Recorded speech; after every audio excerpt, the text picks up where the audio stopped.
Dans la vidéo d'aujourd'hui, je vous propose un petit rappel sur l'électronique de base et en particulier un composant que tout le monde connaît très bien qui est la diode. Donc ici j'ai plusieurs exemples de diodes. On va commencer par la plus courante qui est la LED pour Light Emitting Diode ou diode électroluminescente, et celle-ci émet donc de la lumière. Voilà.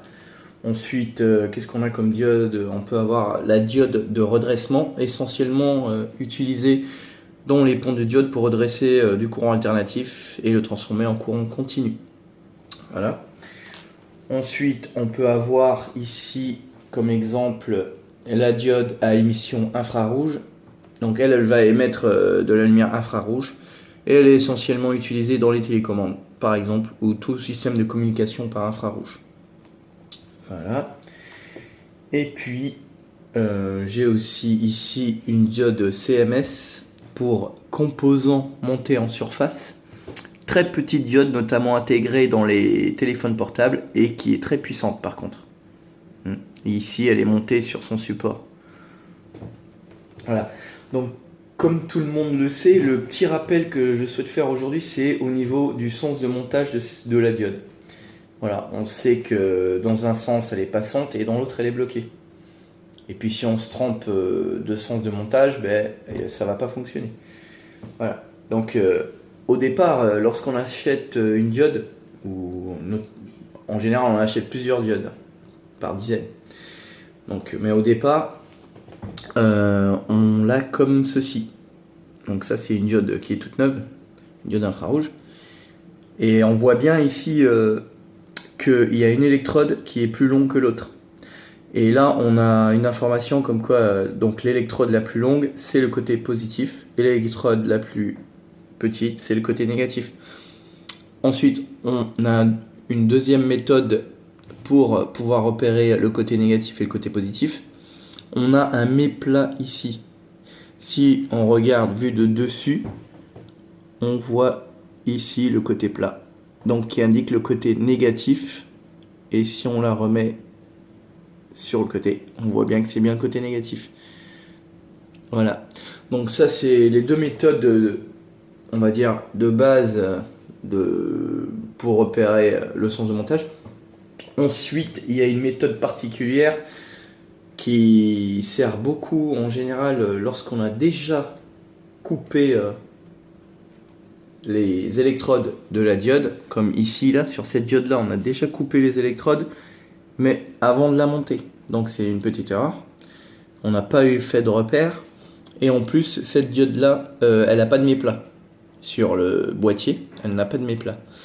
Donc il existe une petite astuce, si on peut, dans la plupart du temps on peut voir à travers la diode, comme ici, vous voyez on voit les électrodes à l'intérieur, donc on peut se repérer. L'électrode la plus petite qui se trouve sur la gauche, c'est le plus.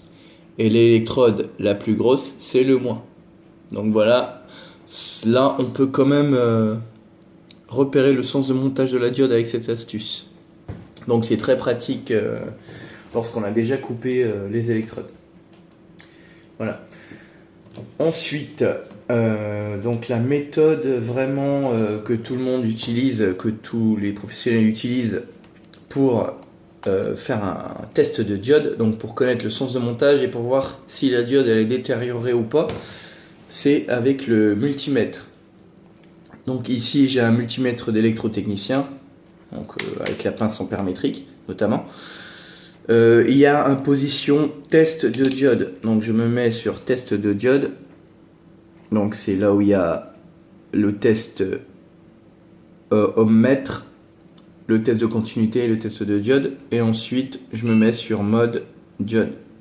Donc ici pour l'instant j'ai OL qui veut dire over limit, on est hors limite de mesure, pour l'instant je ne fais aucune mesure donc c'est normal. Ensuite ce qui va se passer, c'est que lorsque je vais tester ma diode, je vais donc repérer déjà sur mon composant le sens de montage, donc le côté négatif, le côté positif. Si je prends l'exemple de la diode de redressement, le côté négatif c'est là où se trouve le petit anneau gris qu'on voit ici. Donc là c'est le côté négatif. Donc avec mon multimètre je vais mettre le côté noir, donc le moins du côté négatif, donc du côté de l'anneau. Voilà. Et le côté plus sur l'autre électrode. Voilà. Et en fait, ce qu'on va mesurer ici, si vous regardez sur le multimètre, donc on voit bien 0.291 volts. Et cette mesure correspond à la tension de seuil de la diode.